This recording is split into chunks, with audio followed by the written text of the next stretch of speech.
All right. Hans Themistode, FightHype.com. With Bread Man, one of the best trainers in the world. How you feeling today, man? I'm good. How are you? Feeling great, man. Another day in New York, man. So, I'm feeling good like always. But let's jump right into it, man.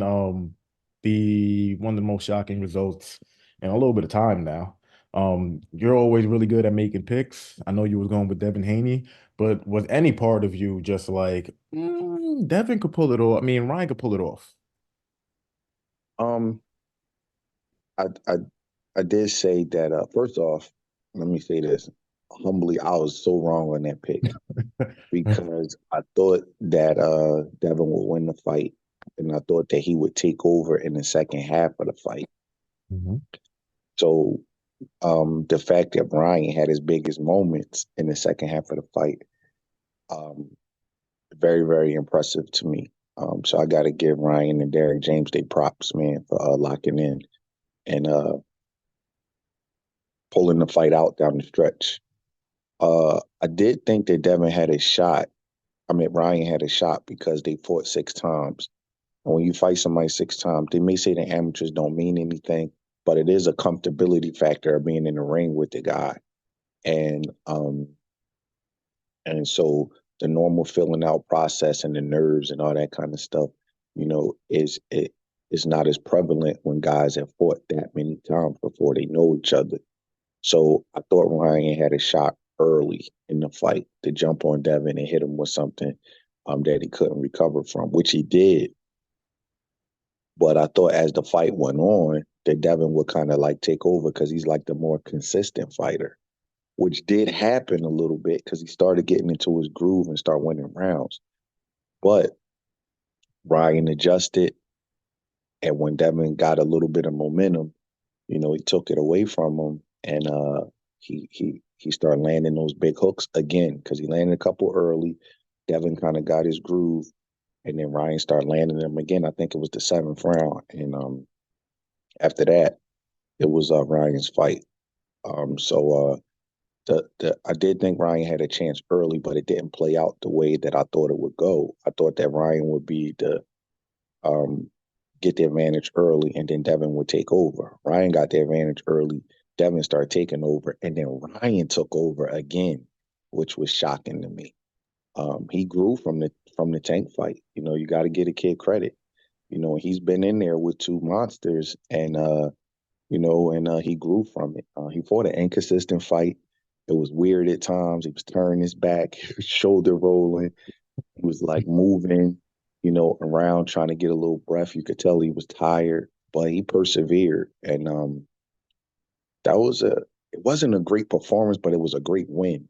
He did a lot of things wrong, but he made it work for him. I'm very impressed. I'm still a little bit in shock, but I'm very impressed that he came through and he did it so unconventional. The way he was moving and turning his back, I'm like, damn, why is he doing that? Because Devin couldn't really handle his left hook. And Ryan would go on his shoulder roll and turn his back, which takes the left hook away, and he still was able to win the fight. He made a lot of mistakes, but he was able to overcome it, man. Very impressive, and props to that young man, because he saved his career. You know what I Oh, mean? Like you can't keep acting the way he acts and then losing the way he did against Tank. If he'd have lost bad like that again, then the paying public may not have bought into it no more. But now it's gonna be one of them things like when he's acting crazy. Is Ryan, you know, like is he acting? Is it like once the public sees you come through big like that, they give you more lifelines. So props to him, man. Props to him. Props to Derek. Derek was taking a lot of harsh criticism, and he came through with a big win. So props to both of them. Was it? I mean, everybody knows it. You know it. I know it. Everybody in boxing knows that Ryan's left hook is his money punch. And so, was it surprising? Like, not is it not was it surprising that he landed the shot, but was it surprising that that was pretty much like the first punch he threw, and that was the one that connected? Like, wouldn't you expect Devin to be like more tighter defensively just for that one shot? So was that part surprising? No, I'm gonna tell you why, man. Everybody keeps saying, well, why didn't he just, take away the hook? Well, how many hands does a fighter have? Two, and you're So absolutely right. so when I, people say that, it's not like, Ryan has 10 arms, he got two arms. So he's going to land a punch. He's going to land punches. He can only hit him with his right hand or his left hand. So when people say that, it's a lot of guys that favor one hand that, they still get the hand through. A lot of times when you do favor one hand, you get it off quicker because you know what you want to throw.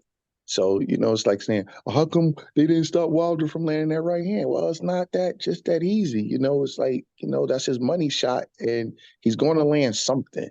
but So, even if it's, of course you're gonna land in. I'm not saying why didn't Devin take away a hook because it's hard to do that anyways. But I'm just saying like the first minute of the fight, were you that surprised? that kind of shocked me a little bit, the way you phrased it, like how early it got to him. Yeah. It kind of shocked me because usually your kind of sense of awareness is up. Like, all right, the first couple of rounds, you kind of remember the game plan. Like, let's take this away. So that kind of shocked me. But Ryan is gifted and he disguises that hook. There's a lot of things that he does wrong, but throwing that hook is the one thing he does right. Mm. And he doesn't telegraph it. It's fast, it's quick, and he knows how to whip it. And your hand is only but so big. He'll whip it and hit you on the top of your head with it. He'll whip it behind your hand, hit you with your ear. Sometimes he'll bring it up underneath. He has a left hook really similar to his promoters, Oscar De La Hoya. People called Oscar a one-hand fighter, but he won titles from 130 to 160 and went to the Hall of Fame on that one hand and a gold medal. So it's not just that simple, man. Guys that favor one hand a lot, you know, they're very, very quick and decide what they want to do because they already know that they're gonna go to that one shot. So Mm. that's Nazem Richardson used to always tell me that sometimes when you could do too many things, it takes away from you because when you go to your toolbox, you're going to go grab your Uzi, your 9 millimeter, your pump shotgun. But when you can do one thing, you know what you're gonna go in there to get. He Mm. told me that when I was a young trainer, and I never forgot it. And sometimes when I see a guy that heavily rely on one thing, I always say to myself, would you rather be great at one thing or very good at multiple things? And most times you rather be great at one thing. So Ryan's left hook is a big deal. He's he's an orthodox fighter, so his lead hand is out in front of him, so he's throwing it, often, and it's hard to deal with. You know what I mean? So um, I don't view Devin as a defensive specialist anyway. Devin is he has good legs and a good jab and good technical ability, but I don't view him as a defensive specialist, like a guy who can just neutralize one shot from a guy. He's not that kind of defensive fighter or a guy who could just stay right in front of you and slip and roll shots. That's not his legs is more his defense is more in his legs. Out of the guys, the Shakurs, the Javante Davis, um, uh, Devin Haney, Ryan Garcia, and Teofimo Lopez. Devin is probably Devin and Ryan are probably the two that are easier to hit. So I didn't think he would neutralize the hook, the way people are saying, but he probably should have been a little bit more aware of it and not hook so much with Ryan, because Devin's best punch is probably his jab, and then his best power punch is the right hand. So he got caught hooking with Ryan, which kind of threw me off a little bit because that would have been, one of the things I went over. Like, yo, let's be careful hooking with him. His hook is a little faster, a little sharper, a little harder. You don't want to hook with him. So, but you know, and when you get in there, man, I don't think he recovered from the first knockdown. I think that The first I'm knockdown not. was I'm the sorry, first not the first knockdown. When he first hit. first got hurt, he got Okay. hit with a left hook high on the head, Yeah. and his leg. He was hiding it, but I could see his legs was a little bit off. His equilibrium was a little bit off. His legs was like starting to spread a little bit, and a couple of times he walked back to the corner like he hit it. And one time I can't remember the round. Devin landed a big right hand. It was a straight right hand. But as he was landing it, Ryan pulled back on the right hand. The right hand landed, and Ryan threw a left hook over top of the right hand and hit Devin right on the high on the head. And then Nelson kind of missed it. And I was like, man, that was the best punch of the exchange.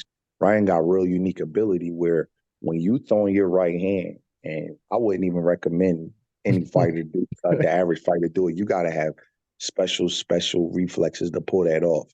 But when you're throwing your right hand, he will rock back and throw a hook at the same time you throwing your right hand. And usually the right hand beats the hook because the right hand is a straight punch and the hook is a round punch. So the right hand comes inside of it. But Ryan got a way of landing his hook while you're throwing your right hand. I've only seen few fighters do that. Roy Jones, Oscar De La Hoya, Nonito Donaire, and Ryan Garcia. They're the only guys I've seen that could pull that off. So he's gifted offensively, man. And his gifts won him the fight. Do you want to see a rematch? And do you think a rematch is warranted? They'll probably pump it up by saying, Ryan came in overweight. It was still one judge had it, 112, 112. It was competitive for a good stretch until, Ryan started taking over. So do you think a rematch is warranted and would you want to see one? Yeah, it was a good fight. Maybe a more than a good fight. You know what I Mm. mean? I don't have a list of fights already this year, but that's probably the fight of the year so far. Yeah, I guess I'm guessing. So and we're done with the first third of the year so far. We're in the end of April. yep. So I don't see why we wouldn't have a rematch for a fight like that. It was a good fight, really good fight. Weight is an issue. I mean, when you miss weight by 3 pounds, it is an issue. Because if it was easy to make, he would have made it. So it's definitely an issue. And Devin was in the fight. It just wasn't taking the kid's punches hard too well. I mean, that's what it come down to. He just didn't respond well. He responded like a champion because he pressed on and he kept fighting because he could have quit and took a knee because he was getting hurt. Devin was hurt for a long time, but he just don't take Ryan's punches well, and that's an issue. You know what I mean? So I would like to see the fight again, though, if they decided to fight. They would have to figure out the weight, though, because I'm sure that's going to be a major sticking point in the negotiation. Well, let me ask you this, kind of a difficult question to answer, so take your time with it. But obviously, the fight was supposed to be at 140 for Devin's title. Ryan came in 143, paid whatever, cool. So now he doesn't get a chance to win the belt. So Devin still has it. So do you think it's kind of hard for Devin to maybe like look himself in the mirror and just say, yeah, I'm still the champ, knowing that he just lost the way he lost? Usually, in those circumstances, I thought the belt get vacated, but maybe I'm wrong. Yeah, no, I he's still. thought when you lose the fight, um, It would only go vacant if Ryan had won it. and Ryan had won. Okay. I don't know. That's a good question. I don't know Devin well enough to say if he could look himself in the mirror and say he's still the champion. In my opinion, will he have a legitimate claim? Yeah, because the guy came in 3 pounds overweight. Not like it was 3 ounces. 3 pounds is a significant amount. Yeah. There's some weight divisions that are separated by 3 pounds. You know what Right. I'm saying? Like 112 and 115, 115 is two different weight divisions. and So 115, there's weight 115. divisions that are separated by that. Mm-hmm. So I definitely feel it's not an excuse, but it is what happened. One guy didn't make weight, and he decided to come in high and pay for it so he could be more comfortable. That's what happened. So I don't know. I would suppose he could, and because I think Devin, you know, I think he struggles to make weight too. I Mm-hmm. think both of them have issues making weight. But Devin did the professional thing. But Ryan, that's the art of skullduggery. Like, all right, I'm gonna pay for what I want. I don't want to cut no more weight. I'm cool right here. We've seen it done lot often in boxing, like with superstar fighters. It happens. I You mean, know, shit, it happened with Floyd and Marquez. Marquez. Yeah. Yeah, So yeah. yeah, it happens.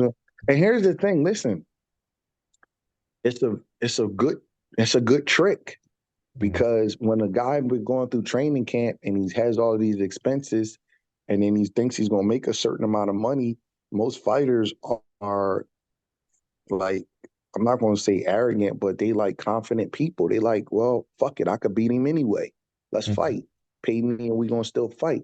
So, and then most fighters, who do it, they know that the other guy is going to still want to fight, so they do that. You know what I mean? Like, remember Loma and what's the guy's name? Salido. You know, Oh, most fighters say, "Yeah, I'll fight." So it's a, sometimes you gotta have somebody maybe on your team say, "No, no, no, we're gonna make him." The public is gonna turn on him for screwing up the event. We're not fighting if you come in hot. I think mhm. Diego Corrales went through that with Oh, Castillo. Castillo in the second fight. Yeah. Castillo screwed him over, came in heavy, knocked him out, and then when they went to go do the third fight, he came in heavy again, and Diego said, "No, I'm not doing it. Hmm. I'm not doing it." But he already, it don't take back the fact that he got knocked out in the second fight. Yeah. So, I think the next time that happens to Devin, boxing is a humbling sport, man.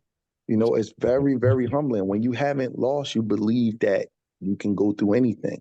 Hmm. And so now the next time somebody tries to pull a weight trick on them, you're gonna be like, you know what, I'm not fighting, Yeah. you know. But you live and you learn. What would you like to see for Devin next? I mean, you have a guy in Caleb Plant, for example, who's not really into like the whole tune-up stuff. He just wants to get big fight after big fight, win, lose, or draw. Do you think Devin should kind of uh, um adopt that mindset and be like, "Let me just get another big fight, like a Matias or a Pitbull Cruz," or do you think he should get something to kind of build his confidence a little bit? Man, that's a good question. I don't whatever his team decides, because they've been doing a great job with him to get him to this point. Mhm. So it's easy to, say, what they should have did or shouldn't have did. But Devin's, a high paid fighter, two division champion, 25 years old. His dad been doing a good job of getting him to this point. So whatever they decide, they decide. Um, who the opponent is, I don't, you know, to me, which is the more important thing is, I think he should hurry up and get back in the ring once he's healed up. I seen he had a jaw injury, but if he can get back in the ring within the next 4 or 5, no more than 6 months, he needs to hurry up and get back, Mhm. because sitting around listening to all of the criticism on social media is no need to run and hide. Get back in the ring and fight. He'll Mhm. feel better about himself. You Mhm. know, he needs to just get that stain out of, get that bad taste out of his mouth. Two of the better fighters that I've seen and coming back from losses is Terry Norris and Tommy Hearns. Mhm. And both of them back in the day, when they took a loss, they was right back in the ring a couple months later, even Yeah. if it was a stoppage loss. So their ability to respond to them losses was great.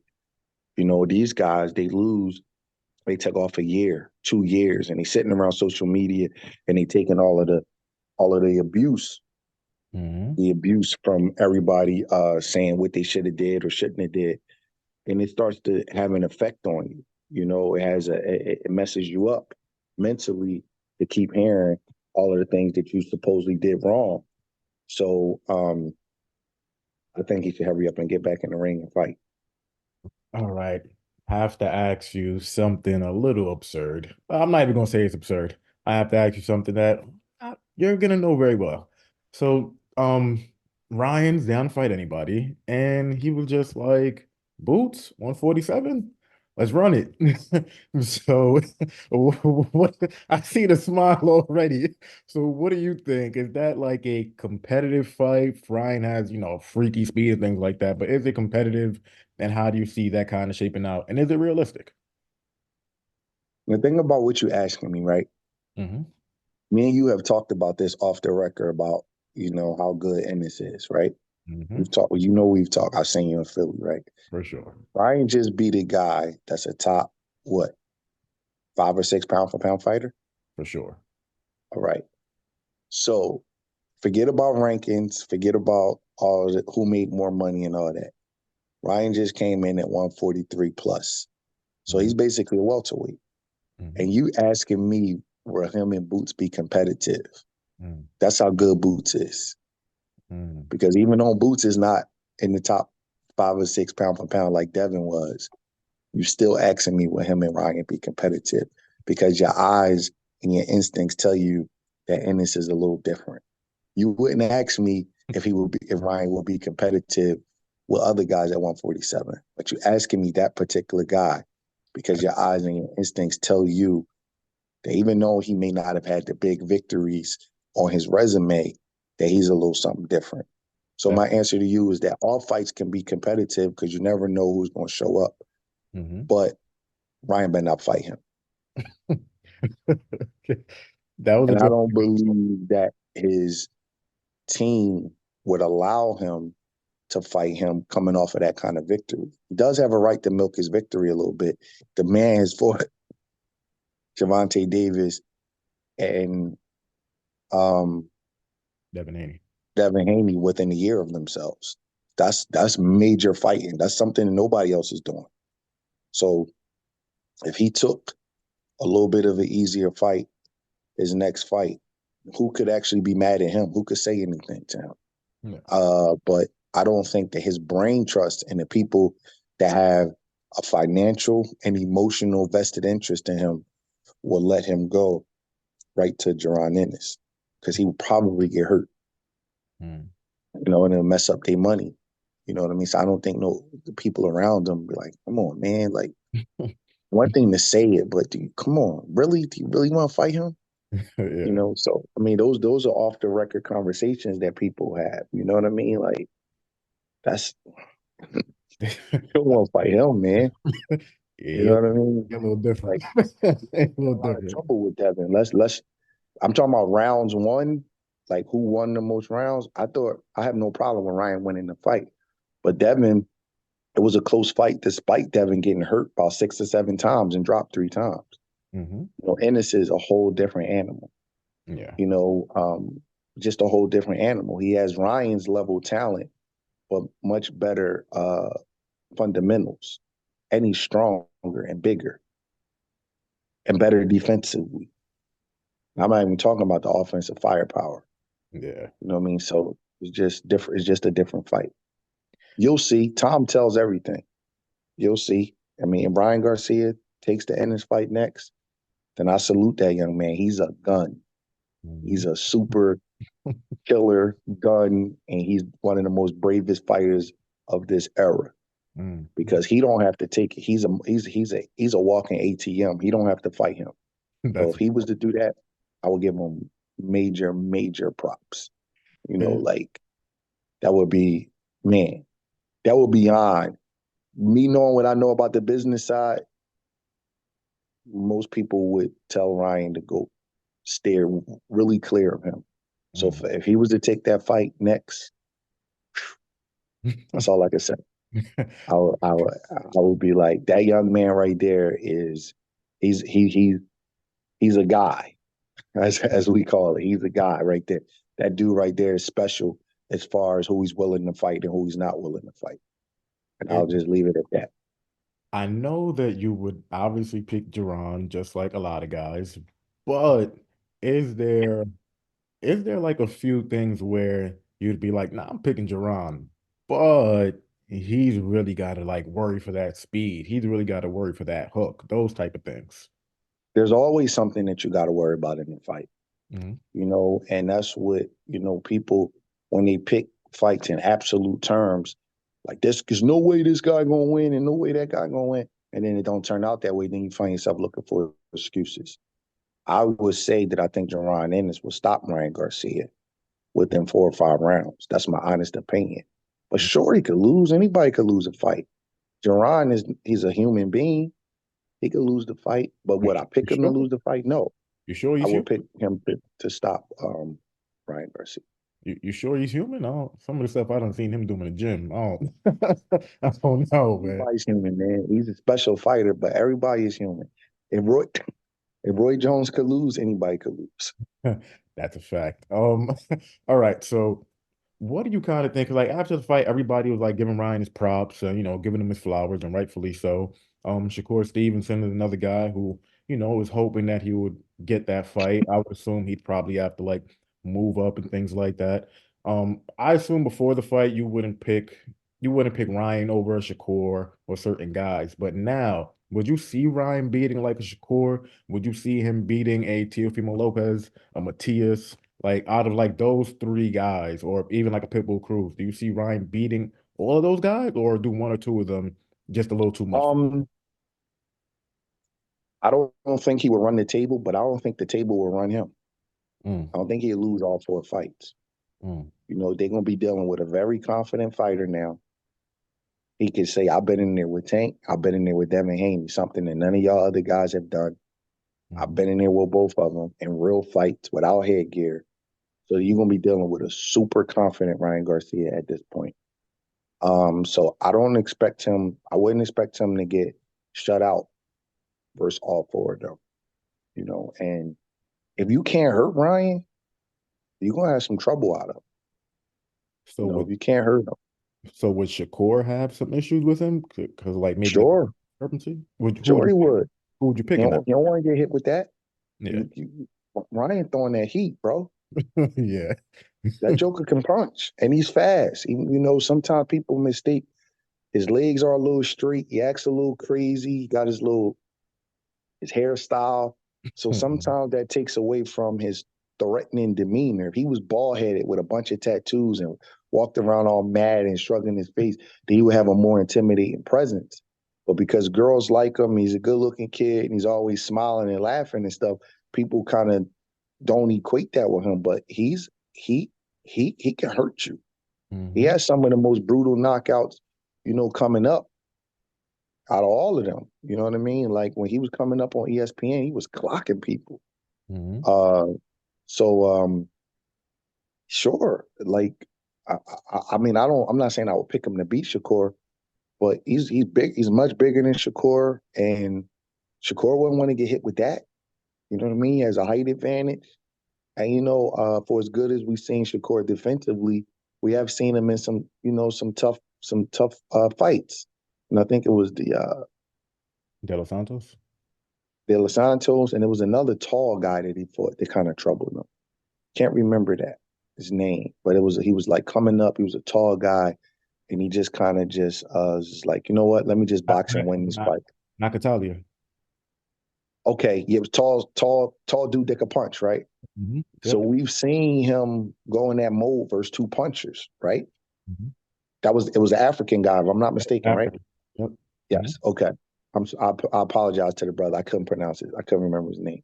Yeah. But we've seen that. So against Ryan, we. And plus, Ryan gonna make him come up. So Shakur just got the 35. He gonna make him come up. So that wouldn't be an easy fight. Would you favor Shakur, or is that just like 50-50? Probably would favor Shakur slightly, but not by a lot. Mm, Depends on where the weight at. mm. I mean, Ryan make him come up to like 145 or something like that. I probably would favor Ryan Garcia. Got it. Okay. You know what I mean? Like I don't know. Depends on what they negotiate. I'm not part of their teams. Hmm. But if he made Shakur jump, what is Shakur fight at 35 now? And he made him come up, say to like, well, I can't make 140.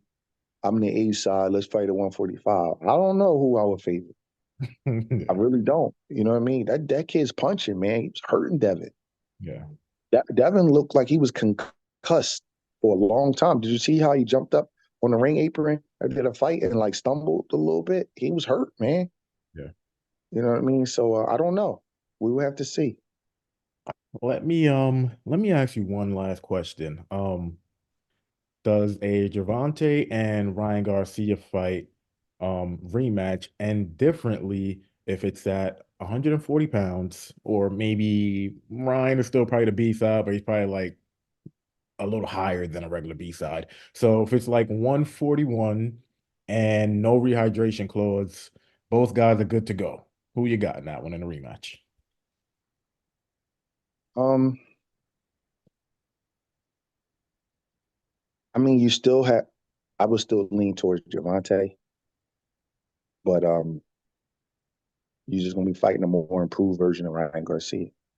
Got it. Okay. But I still would lean towards him. Javante has really, really high IQ, and he reacts really fast. Yeah. I don't think people understand what I mean by that. Like quickness is in your mind, speed is in your body. His mind reacts fast. When you're trying to do something to him and like set a trap for him or hit him with a certain punch, he understands how to take it away from you very, very quickly. He adjusts to it. But because he's a puncher and he's a knockout artist, he doesn't get um, credit for his IQ Yeah. and and things like that. He gets credit for his speed and his punching ability, but he has an amazing IQ. Did you see when him and Ryan Garcia fought? Ryan Garcia threw a hook. He rolled up under the hook, and as he was rolling, he hit Ryan Garcia with a left hand as Ryan Garcia's hook was coming over his head. Bro, you know how fast you got to process to be able to do that in real time? Mm-hmm. So Ryan, for as quick and as fast as he is, his mind doesn't adjust as fast as Javante's. Gotcha. So I would still pick Javante Davis, but he's gonna be facing a more improved version of Ryan, and if he's no rehydration, he's gonna be facing a version that's bigger. You know Gotcha. what I mean? Significantly bigger. For sure. Look, Brad, man, always appreciate you. You always give me the best insight, man. I appreciate you, brother. I'll see you soon. Yep. Thank you. Appreciate it.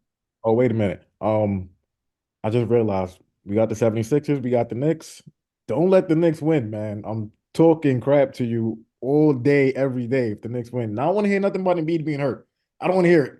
So just letting you know. Uh, I'm not making no excuses. If they lose, they lose, man. All right. I'm a Tyrese Maxey guy. So let's see. It's a 7-game series. Let's see. All right, brother. Thank you, man. I'll talk to you soon.